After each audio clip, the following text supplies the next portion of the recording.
ክርስትና መገለጥ ነው። ክርስትና ሃይማኖት አይደለም። ክርስትና ባህል አይደለም። ክርስትና ከሆነ ሰው የምትወርሰው ቁም ሳጥን ወይም ጃኬት አይደለም። እግዚአብሔር ፍቅር በገባ ልክ የምትኖረው ህይወት ነው። ለፍቅሩ የምትሰጠው ምላሽ ነው ክርስትና። ወዳጆቼ የክርስትናችን መሰረት የእግዚአብሔር ፍቅር ነው። የክርስትናችን አዋጅ ገሃነም አይደለም፣ ቁጣው አይደለም፣ ፍቅሩ ነው። ወዳጄ ይላል ጴንጤ አስፋልት ላይ ቆመው ኢየሱስ ክርስቶስ ይወድሃል ይላል። አሜን በል። አይ ላቭ ዚስ ወርድ ነው። ይገርምሃል፣ ይሄንን ሊል የሚችል ማንም የለም። ይገርምሃል፣ ጴንጤ ብቻ ነው ይሄን የሚለው። ወዳጄ ይላል ዞር ስትል ኢየሱስ ክርስቶስ ይወዳል ይላል። ታክሲ ለመሳፈር የተሰለፉ ሰዎች፣ እነዚህ የተሰለፉ ሰዎች እንደ ትላንትና ማታ ሺሻ ቤት የነበረ ማጅራ ሲመታ የነበረ ብዙ ነገር ሲያደርግ ሲያጭበረብር የነበረውን ጠቅላላ ይቆምና ወዳጄ ይሏል። ዞር ኢየሱስ ክርስቶስ ይወዳል። እንደዚህ ሆኜ በድየው አጥፍቼ ወድቄ ቆሽሼ አሳዝኘው፣ አዎ ኢየሱስ ክርስቶስ ይወዳል። እኔ መጽሐፍ ቅዱስ ለኢትዮጵያዊ መጽሐፍ ቅዱስ ሲተረጎም እግዚአብሔር የዘላለም አባት ከሚባል እግዚአብሔር የዘላለም እናት ቢባል ይሻለኝ ነበር። ለምን ብዙ ኢትዮጵያዊ አባቱን ይፈራል እና ብዙ ሰው የሚፈራው በቃ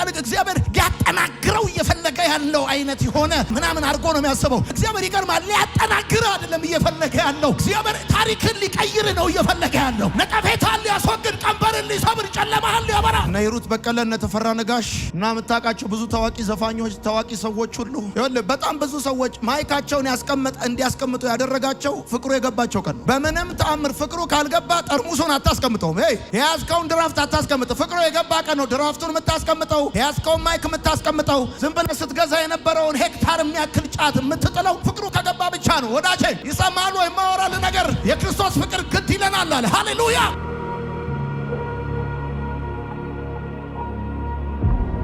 የክርስትናችን እምነት መሰረት፣ የክርስትናችን አዋጅ የእግዚአብሔር ፍቅር እንደሆነ እንድታውቁ ይገባል። በዓለም ላይ ብዙ ፍቅሮች አሉ።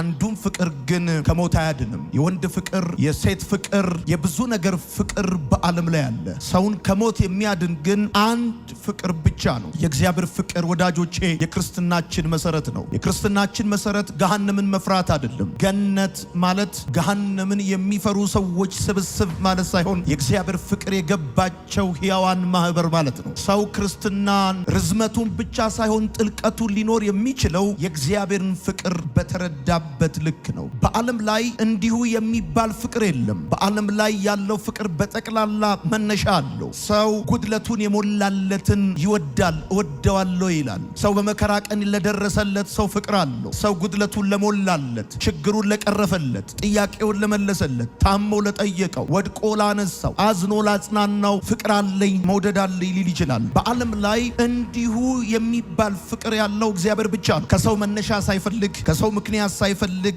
እንዲሁ መውደድ የሚችል ያለ ቅድመ ሁኔታ ለሰው ልጆች እውነተኛ ፍቅር ያለው እግዚአብሔር ብቻ ነው። የብዙ ሰዎች ክርስትና አጋንንት ኮንሽስ ነው። የብዙ ሰዎች ክርስትና ገሃነም ኮንሽስ ነው። ማለትም ገሃነምን ላይ ያላቸው መረዳት ነው ወደ እግዚአብሔር ያመጣቸው፣ ወይም ደግሞ አጋንንት ላይ ያላቸው እውቀት ይበልጣል ስለ እግዚአብሔር ካላቸው እውቀት። ለክርስትናችሁ በጣም መሰረታዊው ጉዳይ ምን ያህል ሰይጣን እንደሚጠላችሁ መረዳት ሳይሆን ምን ያህል እግዚአብሔር እንደሚወዳችሁ መገንዘብ ነው። ለክርስትናችሁ በጣም መሰረታዊ ነገር ቢኖር ምን ያህል የገሃነም እሳት በምን ያህል ዲግሪ ሴንቲግሬድ ከፍተኛ ግለት እንዳለው መረዳት ሳይሆን እግዚአብሔር በምን ያህል የፍቅር ብርታት እናንተን እንደሚወዳችሁ መረዳት ነው። ሰው ለመውደድ ምክንያት አለው። ለምሳሌ የህፃናት ፍቅር ስጦታ ነው። የፍቅረኛሞች ፍቅር ደግሞ ወረት ነው፣ ስሜት ነው። ወዳጆቼ የእግዚአብሔር ፍቅር ከእናት ፍቅርም ይበልጣል። ለምን ሲባል እናት ልጇን ከመውለዷ በፊት አታውቀውም። ከመፈጠራችሁ በፊት የሚያውቃችሁ፣ ከሞታችሁም በኋላ የማይረሳችሁ፣ በዘላለም ፍቅር የወደዳችሁ፣ እንዲሁ የወደዳችሁ፣ ልጁን እስከ መስጠት ያፈቀራችሁ፣ ፍቅሩን በተግባር የገለጠላችሁ። እግዚአብሔር ሰማይን ምድርን የዘረጋው ክብሩን ለመጨመር አይደለም፣ ፍቅሩን ለመዘርዘር ነው። እግዚአብሔር ሰማይና ምድርን ፈጥሮ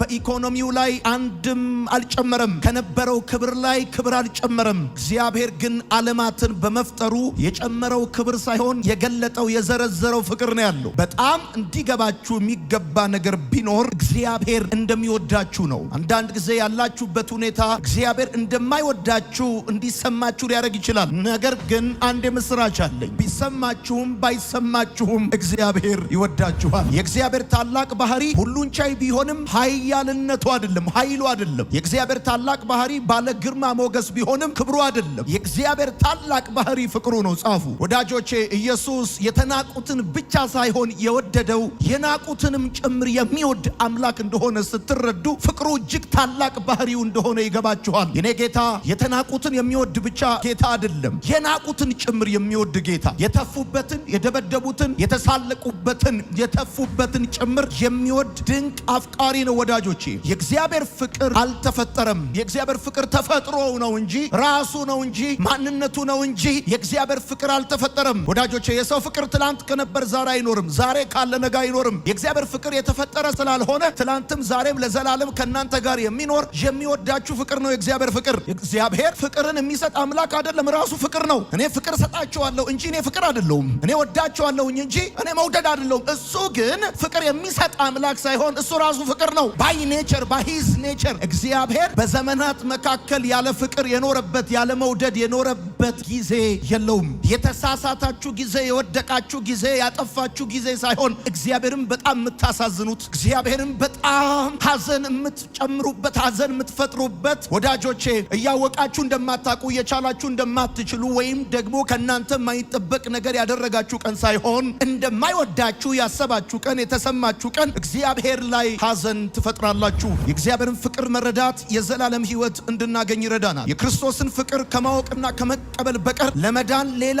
ምንም አማራጭ መንገድ የለም። ሰውን ወደ መዳን፣ ሰውን ወደ ዘላለም ሕይወት የሚያመጣው ስለ ገሃነም ያለው አንደርስታንዲንግ አይደለም። ስለ በሽታ፣ ስለ መከራ ያለው አንደርስታንዲንግ አይደለም። ሰውን ወደ ዘላለም ሕይወት የሚያመጣው ስለ እግዚአብሔር ፍቅር ያለው አንደርስታንዲንግ ነው። ሰውን ክርስትናው እንዲጠነክር፣ ከወደቀበት እንዲነሳ፣ ከሳተበት እንዲመለስ የሚያደርገው ነገር ቢኖር ፍርሃት አይደለም። ይቀጣኛል፣ ይቆጣኛል፣ ያዋርደኛል፣ ተከታትሎ ሕይወቴን የሆነ ነገር ሊያመሰቃቅለው ይፈልጋል የሚል እውቀት አይደለም። ሰውን ወደ ዘላለም ሕይወት የሚያመጣው ስለ እግዚአብሔር ፍቅር ያለው መረዳት። ሰው የዘላለም ሕይወት የሚኖረው ደጋግሜ እናገራለሁ፣ ገሃነም በገባው ልክ ሳይሆን መስቀሉ በገባው ልክ፣ ቀራንዮ በገባው ልክ፣ ፍቅሩ በገባው ልክ ነው ሰው የዘላለምን ሕይወት የሚያገኘው። ወንጌል ስለ ልጁ ነው። ወንጌል መልካም ዜና ነው፣ የምስራች ነው። ስለዚህ የምስራች የሚባል ሌላ ነገር ደግሞ የለም ወዳጆቼ። ለምሳሌ ልንገራችሁ፣ ሰውን በተለያየ ጉዳይ ልታስፈራራው ትችላለህ። አስፈራርተ ግን ወደ እግዚአብሔር መንግስት እውነት ልታመጣው አትችልም። በሰው ውስጥ እግዚአብሔር ብቻ የሚሞላው ክፍተት አለ። ገንዘብ የማይሞላው፣ ወንድ የማይሞላው፣ ሴት የማይሞላው፣ ሀብት የማይሞላው፣ ታዋቂነት ዝና የማይሞላው እግዚአብሔር ብቻ የሚሞላው ክፍተት አለ።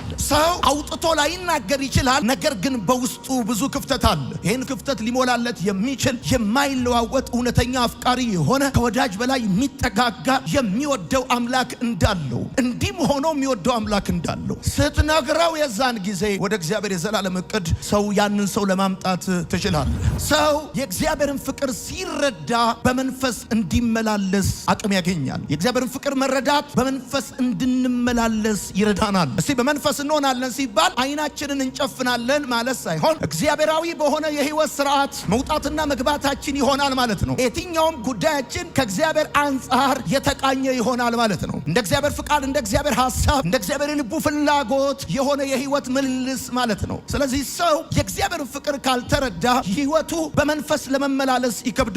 ወዳጆቼ ከልካይ ነገር እስካለ ብቻ የተከለከለ ከልካዩ የተነሳ ቀን የተከለከለውን ነገር ለማድረግ ወደኋላ የሚምልበት ምንም ምክንያት የለውም። ሰው ቢያየውም ባያየውም፣ ሰው ቢያውቅበትም ባያውቅበትም፣ እዚህም ቢሆን እዛ፣ ሀገር ውስጥ ቢሆን ውጭ ሀገር፣ እንደ እግዚአብሔር ፍላጎትና ሐሳብ ሊኖር የሚችለው የእግዚአብሔርን ፍቅር በተረዳበት መጠን ነው። በጣም ብዙ ሰዎች አሁን ሎያል አይደሉም፣ ታማኝ አይደሉም። ለምንድነው ሲባል ሰው ለእግዚአብሔር ካልታመነ ለሰው አይታመንም። ሰው ለእግዚአብሔር ካልተመቸ ለሰው አይመችም። ሰው ለእግዚአብሔር ካልተመቸ ለትዳሩ አይመችም። ሰው ለሰው የሚመቸው ለእግዚአብሔር ሲመች ብቻ ነው። የእግዚአብሔርን ፍቅር መረዳት ከጥፋተኝነትና ከኀፍረት እንድንላቀቅ ይረዳናል። እኛ ሰዎች እናውቃለን። ሰው ባይመሰክርብንም፣ ማንም በእኛ ላይ ክስ ባይመሰርትብንም፣ ሕሊናችን ግን ይነግረናል ስለ ድክመታችን፣ ስለ ስህተታችን፣ በእግዚአብሔር ፊት ለመቆም ድፍረት ስለማጣታችን ብዙ የሚመሰክርብን ጉዳይ አለ። ሰይጣን አለ፣ ድምፅ አለው፣ አካባቢ አለ፣ ሁኔታ አለ፣ የተለያየ ጉዳይ አለ። ብዙ ሰዎች ወደ እግዚአብሔር ቤት የማይመጡት እግዚአብሔርን አፍረው ነው። በህይወት ምልልሳቸው ባለፈው ሳምንት ቆይታቸው በመሳሳታቸው በማጥፋታቸው ምክንያት አፍረዋል። ነገር ግን የእግዚአብሔርን ፍቅር መረዳት ከጥፋተኝነትና ከሀፍረት እንድንላቀቅ ይረዳናል። ልጆች እንደሚታወቀው ወላጆች ሲያቁም ሳያቁም ያጠፋሉ። አንዳንድ ልጆች ግን ከቤት ወጥተው ጭራሽ እንዲጠፉ የሚያረጋቸው ስለጠፉት ጥፋት ምክንያት በአባትና በእናታቸው ፊት የመቆም ሀፍረት ይሰማቸዋል። የአባታቸውን ፊት ላለማየት ካጠፉት ጥፋት በላይ ሌላ ጥፋት ውስጥ ይገባሉ። ጥፋትን በጥፋት የማረም የህይወት ልምምድ ውስጥ የሚገቡት በምን አይኔ በምን አቅሜ በምን ሞራሌ ነው አባቴን እማየው እናቴን እማየው ብለው ከቤት ወጥተው የሚጠፉ ጓደኞቻቸው ጋር የሚደብቁ ብዙ ሰዎች አሉ። ነገር ግን ነግራቸዋለሁ፣ በጣም የወላጆቻቸው ፍቅር የሚረዱ ሰዎች ግን ይገርመሃል፣ እንደገና አዋራቸውን አራግፈው ጭቃቸውን አጥበው ከወላጆቻቸው ጋር ለመተቃቀፍ አቅም የሚያገኙት የእግዚአብሔርን ፍቅር ሲረዱ ብቻ ነው። ልክ ነው ደክመናል፣ ልክ ነው ተሳስተናል፣ ልክ ነው ወድቀናል፣ ልክ ነው አጥፍተናል እናማ በመንፈስ ቅዱስ አማካኝነት በልባችን የፈሰሰ ፍቅር ስላለ ሳናፍር አባ ብለን ለመጮህ ጌታ ብለን ለመጥራት ለመዘመር በፊቱ ለመቆም እንደገና ንስሐ ለመግባት ያላፈርነው ምክንያት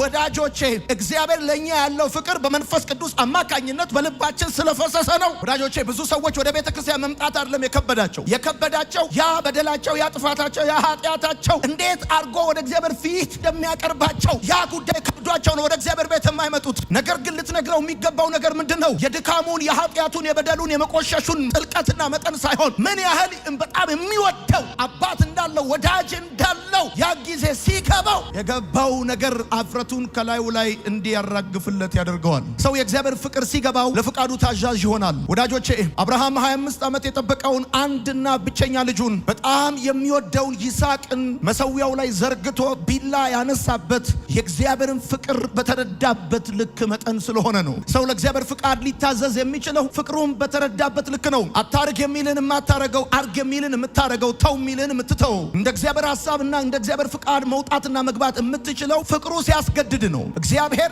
ማንንም ሰው በቅድስና እንዲኖር ሽጉጥ አይደቅንበትም፣ ሰይፍ አይመዝበትም፣ ሰራዊት አያሰልፍበትም። ሰው እግዚአብሔርን የሚያስደስት እግዚአብሔርን የሚያከብር ህይወት እንዲኖር ተብሎ ያለ ጊዜው ያለ ወቅቱ መብረቅ አያወርድበትም፣ መዓት አያዘንብበትም። ይገርምሃል፣ እንደ ልባቸው የሚኖሩ እንደ ልባቸው ትላንት ማታ ደንሰው ያደሩ ሰዎች ዛሬ ጠዋት የወጣው ፀሐይ ለኔና ለናንተ ብቻ ሳይሆን ለነሱም ወጥቷል። ለነሱም ወቅት ተቀይሯል፣ ዘመን ተቀይሯል። እግዚአብሔር አምላክ እንደ ፍቃዱ እንድትኖሩ የሚመዝባችሁ ሰይፍ የሚያሰልፍባችሁ ሰራዊት የለም። ሰው እንደ እግዚአብሔር ፍቃድ ሊኖር የሚችለው ፍቅሩን በተረዳበት ልክ ነው። ፍቅሩ ካልገባ አምልኮ ይረዝምባል። ፍቅሩ ካልገባ ቃሉ ሁሉ እንደ ድንጋይ ነው የሚከብድ። ወዳጆቼ በእርግጠኝነት ነው የምነግራችሁ፣ ሰው ለእግዚአብሔር ፍቃድ የሚታዘዘው የእግዚአብሔርን ፍቅር በተረዳበት ልክ ነው። አንዳንዶቻችሁ ወዳጆቼ ልክ የሆነ እኛ ሀገር ከሰል እንደሚያራግቡት ልክ እንደዛ እውነቴን ነው የምነግራችሁ፣ እንደገና ነፍሳችሁ የተያዘችበት የልጅነታችሁ ፍቅር እንደገና ከዚህ ማለዳ ጀምሮ በውስጣችሁ ይቀጣጠላል። የተጋፈነው ነገራችሁ እንደገና እሳት ይነድበታል። ወዳጆቼ ህይወት አልጋ ባልጋ አይደለም። ሰልፍ አለበት፣ ትግል አለበት፣ መውጣት አለበት፣ መውረድ አለበት። ነገር ግን እነዚህን የህይወት መንገዶች ሁሉ ድል አድርገን ሩጫዬን በድል ጨርሻለሁ ሊያስብለን የሚችለው ጉዳይ በመካከል ከሰዎች የምናገኘው አብሮነት ድጋፍ አይደለም። በምናልፍበት ሁኔታ ሁሉ ከኛ የማይለይ በውሃ ውስጥ ባለፍክ ጊዜ በእሳት ውስጥ ባለፍክ ጊዜ እያለ የእግዚአብሔር ቃል እንደሚናገረው ጉዟችንን አስጀምሮ የሚያስጨርሰን ወደ ድል አድራጊነት የሚያመጣን የእግዚአብሔር ፍቅር በተረዳንበት ልክ ነው። የእግዚአብሔር ፍቅር መረዳት አሸናፊዎች እንድትሆን ይረዳል። ድል አድራጊ እንድትሆን ይረዳል። ከአሸናፊዎች የምንበልጠው ድል አድራጊ ምን ሆነው እስከ ፍጻሜ ድረስ የምንሄደው መሀል ላይ የማንቀረው ተደነቃቅፈን የማንወድቀው የጀመርነውን ሩጫ የማናቋርጠው የሚወዱን ጓደኞች የተቀበሉን ሰዎች ስላሉ ሳይሆን የገባን ፍቅር ስላለ ነው። ለእኛ የማይለዋወጥ ፍቅር እንዳለው ገብቶናል። ስለዚህ አንድና አንድ ብቻ ነው፣ ማሸነፍና ማሸነፍ ብቻ ነው። አማራጫችን መሸነፍ አይደለም፣ ማሸነፍ ነው። ይሄ ደግሞ የሆነው ፍቅሩ ስለገባን ነው። በወደደን በሱ ከአሸናፊዎች እንበልጣለን። ያለ ምክንያት በወደደን እንዲሁ በወደደን ራሱን እስከ መስጠት ድረስ በወደደን በሱ ፈተና አለ እናልፈዋለን፣ ትግል አለ እናሸንፋለን፣ መከራ አለ እንሻገራለን። በምጓዝበት የህይወት መንገድ ፈተናዎች አሉብኝ፣ ቻሌንጆች አሉ፣ መውጣት አለ፣ መውረድ አለ። ለነዚህ መውጣቶች የሚያስፈልግ አቅም አለ። እነዚህን ሁሉ አቅሞች የማገኘው ግን እኔ ካለኝ ትክክለኝነት የሚነሳ ሳይሆን እሱ ለእኔ ካለው መውደድ የሚነሳ የእግዚአብሔር እገዛ የእግዚአብሔር አብሮነት ስላለ ነው። ወዳጆቼ ዘንድሮ የሚጠረጠር እንጂ የሚታመን ሰው የለም። የሚጠረጠር ሰው ነው ያለው። የሚታመን ግን የማይጠረጠር እግዚአብሔር ብቻ ነው። ማንም ይሁን አብሮ አደግ ጓደኛ፣ የእናት ልጅ ወንድም የሚጠረጠር ነው ዘንድሮ። መቼ ሀሳቡን እንደሚቀይር አታውቅም። የቱ ጋር እንደሚታጠ ሲታጠፍ አታውቅም። የዚህ ዘመን ሰው መንገዱ እስኪታጠፍ አይጠብቅም። ሲታጠፍ ሐሳብ ሲቀይር ይገርማል። መቼ እንደቀየረ ልብስ ከመቀየር ሐሳብ መቀየር የቀለለበት ዘመን ነው እና አሁን በእርግጠኝነት የምነግርህ በጌታ እንድትታመን የሚረዳ ለእግዚአብሔር ፍቅር ያለ መረዳት ነው። ምን ያህል እንደሚወድህ በማይለዋወጥ ፍቅር እንደሚወድህ ላንተ ያለው ፍቅር ሲገባ በሱ ላይ የምትተማመን መሬት ላይ የተኛ ሰው ወድቃለሁ ብሎ እንደማይፈራ መሬት ላይ የተኛ ሰው ወዴት ወድቃለሁ ብሎ ይፈራል። ኦሬዲ መሬት ላይ ነው ያለው ወዳጄ። በማይጥል ክንድ እንደተያዝክ ነገን ስናስብ ለመኖር ኢንተረስታችን አፒታይታችን የሚከፈተው ማንንም ተስፋ አድርገን አይደለም። ከትላንትና ፍቅሩ የገባን ነገር ቢኖር ላይጥለል ላይከዳን እስከ ሽበት ሽምግልና ሊሸከመን እውነተኛ ወዳጃችን እንደሆነ ገብቶናል። ኮንፊደንስ አለ በልባችን። ይገርማል። ቀና ብለን የምንወጣው ኪሳችን ውስጥ የሆነ ነገር የሞላ ቀን አይደለም። እንደውም እኛ ክርስቲያኖች ጎሎብን ራሱ ሳቃችን አይጎልም። ለምን ሲባል የምንተማመንበት ከእናት ከአባት ከወዳጅ ይልቅ መመኪያ ያደረግነው አምላክ አለን። ሰው የእግዚአብሔር ፍቅር ሲረዳ በጌታ ላይ ይተማመናል። ሌሎችን እንድንወድ የሚረዳን ለእግዚአብሔር ፍቅር ያለን መረዳት ነው። ምን ያህል እግዚአብሔር እንደሚወደን፣ ምን ያህል እግዚአብሔር ከኛ ጋር እውነተኛ አፍቃሪ እንደሆነ ሲገባ ቀጥሎ የሚሆነው ጉዳይ ምንድነው? ሌሎችን እንድትወድ አቅም የምታገኘው እግዚአብሔር ላንተ ባለ ፍቅር መረዳት ላይ ነው። ሰው መከራውን ሊቋቋም የሚችለው የእግዚአብሔርን ፍቅር በተረዳበት ልክ ነው። አለው ምክንያት፣ አለው ዓላማ፣ አለው ነገር። በዚህ ሁኔታ ውስጥ ሲያሳልፈኝ እየጠራሁት ዝም ካለኝ በብዙ አስጨራሽ ጉዳይ ውስጥ ሲወስደኝ እግዚአብሔር ምክንያት አለው። ስለሚወደኝ ነው። መውደዱ ትዝ ሲል ሲገባ ስትረዳ በመከራ ውስጥ እንድትቋቋም እንድታልፍ ይረዳ። የፍርሃት ተቃራኒው ድፍረት ሳይሆን ፍቅር ነው። አንዳንድ ጊዜ ስለ ኢየሱስ ስናስተምር ብዙ ሰዎች ዩቲዩብ ላይ አይሰሙም። ስለ ፍርሃትን የማሸነፊያ 155 መንገዶች ምናምን ብለህ ስትል ሰው ሁሉ ይሰማል፣ ይፈራል። የቤት ኪራይ ያስፈራዋል፣ ብዙ ጉዳይ ያስፈራዋል፣ የዓለም ሁኔታ ያስፈራዋል፣ ኢኮኖሚ ያስፈራዋል። ብራዘር የትኛውንም ፍርሃት የምታሸንፍበት አንድ ጉዳይ አለ። እሱም የእግዚአብሔር ፍቅር ይባላል። የእግዚአብሔር ፍቅር ሲገባ ፍርሃት ደና ሰንብት። የእግዚአብሔርን ፍቅር መረዳት በእውቀትና በማስተዋል እንድናድግ ይረዳናል። ሰዎች ምናልባት በአንተ ደስ ላይላቸው ይችላል። ሰዎች ምናልባት ሲያዩ ሊናደዱ ይችላሉ። ምንህም ላይጥማቸው ይችላል። ምናልባት ቁመትህ፣ አፍንጫ፣ መልክህ ወይም ኢኮኖሚክ ብቻ በሆነ ጉዳይ ሰዎች በአንተ ደስ ላይሰኙ፣ ያንተ ጉዳይ ላይጥማቸው፣ ላይፈልጉ፣ ሊናደዱ ምናምን ይችላሉ። ወዳጄ ምናልባት እግዚአብሔር ስለ አንተ ምን እያሰበ እንደሆነ በዚህ ሰዓት ማወቅ የምትፈልግ ትሆን ይሆን አላውቅም። እግዚአብሔር ስለ እኔ በዚህ ሰዓት ምን እያሰበ ይሆን ነበር? ስለ እኔ እግዚአብሔር እያሰበ ያለው ምን ይሰማዋል? እግዚአብሔር እኔ የምባለውን በዚህ ስም የምጠራውን በዚህ ቁመት በዚህ አድራሻ በዚህ ሁኔታ ያለውትን ሰውዬ በተመለከተ አሁን እግዚአብሔር ራይት ታይም አሁን በዚህ ሰዓት እግዚአብሔር ስለ አንተ ምን እያሰበ እንደሆነ ማወቅ ደስ አይልህ? I have good news። እግዚአብሔር ባንተ ደስ ይለዋል። ይገርምሃል። በጣም ነው እግዚአብሔር ባንተ ደስ የሚለው። ባንተ ባንተ በጣም ደስ ይለዋል። ሰዎች ደስ ላይላቸው ይችላል። It's up to them። ሰዎች አንተ ላትጥማቸው ትችላለህ። ይሄ የራሳቸው ጉዳይ ነው። ህይወትህ ያለው በእግዚአብሔር እጅ ላይ ነው እንጂ በሆኑ ሰዎች እጅ ላይ አይደለም። በጣም እርግጠኛ መሆን ያለብህ እግዚአብሔር ባንተ ደስ እንደሚስል ደስ ይለዋል። እግዚአብሔር ባንተ ደስ ይለዋል። ሲያይክ ደስ ይለዋል። ድምፅን ሲሰማ ደስ ይለዋል። ስትዘምር ደስ ይለዋል። ስትወጣ ስትገባ ደስ ይለዋል። በሰላም ተኝተህ ስትነሳ ደስ ይለዋል። ጤነኛ ሆነህ ስትገባ ስትወጣ ደስ ይለዋል። እግዚአብሔር ራይት ታይም አሁን በዚህ ሰዓት እግዚአብሔር ስላንተ እያሰበ ያለውን ነገር ነው የምነግርህ። በጣም ደስ ይለዋል። ሰዎች ምናልባት በድምፃችሁ፣ በመልካችሁ፣ በጸባያችሁ፣ በቁመታችሁ፣ በኑሯችሁ ቤተሰቦቻችሁ እንኳን በእናንተ ደስ ላይላችሁ ይችላል። ሳይፈለጉ የተወለዱ አድርገው ሊያስቧችሁ ይችላሉ። በአጋጣሚ የመጣችሁ አድርገው ሊያስቡ ይችላሉ። የስህተታቸው ውጤት እንደሆናችሁ ሊያስቡ ይችላሉ። እግዚአብሔር ግን ይገርማችኋል። ከመወለዳችሁ በፊት ያውቃችኋል፣ ይወዳችኋል፣ በእናንተ ደስ ይለዋል። ይሄንን እንደ መስማት ባንተ እግዚአብሔር ደስ ይለዋል ማለት ሲያየን የሚበሳጭብን ቀበሌ ገበሬ ማህበር፣ ሲያየን የሚበሳጭብን አስተማሪ፣ ሲያየን የሚናደድብን ብዙ ሰው መቼ በደፋው የሚል ምናችንም የማይጥማቸው ሰዎች ሊኖሩ ይችላሉ። who cares? ይሄ ሁሉ ከፀሐይ በታች ነው። ገብቷል? በአንተ ምንም የማይጥማቸው ሰዎች ስንዝር ኑሮህን ፈቀቅ አያረጉትም። ግን እሱ ብርቱ ታዳጊ ነው። ይገርማል። ከእሳት ውስጥ ይታደጋል፣ ከመከራ ውስጥ ይታደጋል፣ ከስቃይ ውስጥ ይታደጋል። አሚን በል በደንብ አድርገህ። አንተ ቤት ውስጥ ልጅ ያለው ሰው የለም ወይ? ልጅ ያለው ልጃችሁ እንኳን አይደለም ሄዱ አይደለም አንዴ ተነስቶ መውደቁ ያስደስታቸዋል። የመጀመሪያ ጊዜ ትዝ ይላችኋል ልጅ እንደወለዳችሁ። ልጆቻችሁ ተወልደው የመጀመሪያው እርምጃ ከ1000 ኪሎ ሜትር ይበልጣል። ይገርምሃል። ልጅ ከተንበረከከበት ቆሞ አንድ ሁለቴ ሆኖ መውደቁ ያስደስታል። ስማ፣ ሰው ክፉ ሆኖ ሳለ ልጁ አንዴ ተራምዶ መውደቁ ካስደሰተው ይገርምሃል። የሚወድህ ሕያው የሆነው አምላክ እርምጃ ያስደስተዋል፣ ሕይወት ያስደስተዋል፣ ማግኘት ያስደስተዋል። ምናልባት አንዳንዶቻችሁ አላስደሰትኩት ይሆን፣ አላረካሁት ይሆን፣ እግዚአብሔር እንደሚፈልገው አልሆንኩ ይሆን ነው። እግዚአብሔር ልኬቱን ማክሲመም ላይ አስቀምጦ እሱን እስክትነካ ድረስ የሚጠብቅ ጨካኝ አሰልጣኝ አይደለም። ይገርምሃል። እግዚአብሔር በአንተ ለመደሰት እስክትንጠራራ አይጠብቅም። ወርዶ ይደሰታል። አሚን በል። ወርዶ ይደሰታል። እግዚአብሔር ፍቅር በጊዜ ውስጥ የተፈተነ በመከራ ውስጥ የጸና ነው። የሰው ፍቅር በጊዜ ውስጥ መጽናት ሳይችል ቀርቶ በጊዜ ውስጥ የቀረ የተበላሸ ብዙ ኬዝ አለ። የእግዚአብሔር ፍቅር በጊዜ ውስጥ የተፈተነ በመከራ ውስጥ የጸና ነው። እግዚአብሔር ላንተ ያለው ፍቅር መቼ የማይቋረጥ ነው። በዘላለም ፍቅር ይወድሃል። አሁን በዚህ ሲዝን ባንቺ ሲዝን ከፍ ብለናል የሚሉ ሰዎች፣ አገርን እናስወጣለን እናስገባለን ብለው የሚያስቡ ሰዎች፣ ኃይል የኛ ነው ኢኮኖሚውን ጨብጠነዋል ፖለቲካውን እናሽከረክረዋለን ብለው የሚያስቡ ሰዎች ቢናወጡ ባይናወጡ ደስ ቢላቸው ደስ ባይላቸው እነሱ ሊናወጡ ይችላሉ። እኔ ግን ላንቺ ያለኝ ፍቅር ጽኑ ነው ማለት ነው። አሜን ፓል በደንባርክ በበደላችንና በኃጢአታችን ምክንያት ሙታን በነበርን ጊዜ ያኔ በጨለማ በነበርን ጊዜ ቦምቡ ፍቅርሽ ሲፈነዳ የሚለውን ዘፈን ነው። ቦምቡ ፍቅርሽ ሲፈነዳ ብለ ልብ ሊፈነዳ ዳንስ ቤት ገብተህ ስደንስ በነበርክበት እኮ ነው። ወዳጄ ይላል፣ ሌላ አለ ወዳለው ይላል። በመውደድ የቀደማችሁ እግዚአብሔር አሁን በመውደድ ቀድሟችሁ ሲያበቃ ፍቅሩ ይለወጣል ብላችሁ እንዳታስቡ። በጣም በመውደድ ይቀድማችኋል። ይገርማል። የእግዚአብሔር ፍቅር የማይለካ ነው ወዳጆቼ። የእግዚአብሔር ፍቅር በማንኪያ አይለካም። የእግዚአብሔር ፍቅር በኪሎ ሜትር፣ የእግዚአብሔር ፍቅር በኪሎግራም አይለካም። የእግዚአብሔር ፍቅር ወሰን የለውም። እዚህ ጋ ነው አትለው፣ እዛ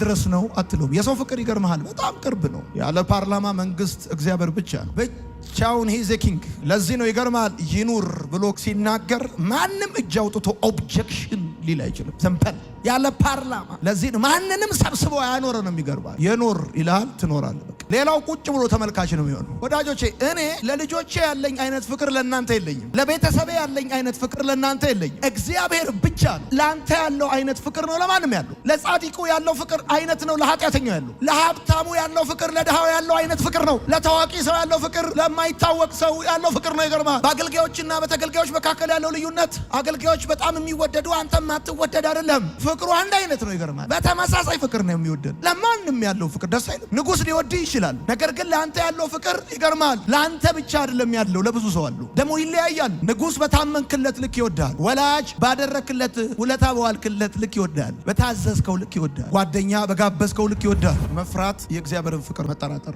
እወድቅ ይሆን እጠፋ ይሆን እሞት ይሆን እንዲህ ይሆን ብሎ መፍራት የእግዚአብሔርን ፍቅር መጠራጠር። እግዚአብሔር በቀን 24 ሰዓት በሳምንት 7 ቀን በወር 30 ቀን በዓመት 365 ቀን ፍቅር ነው።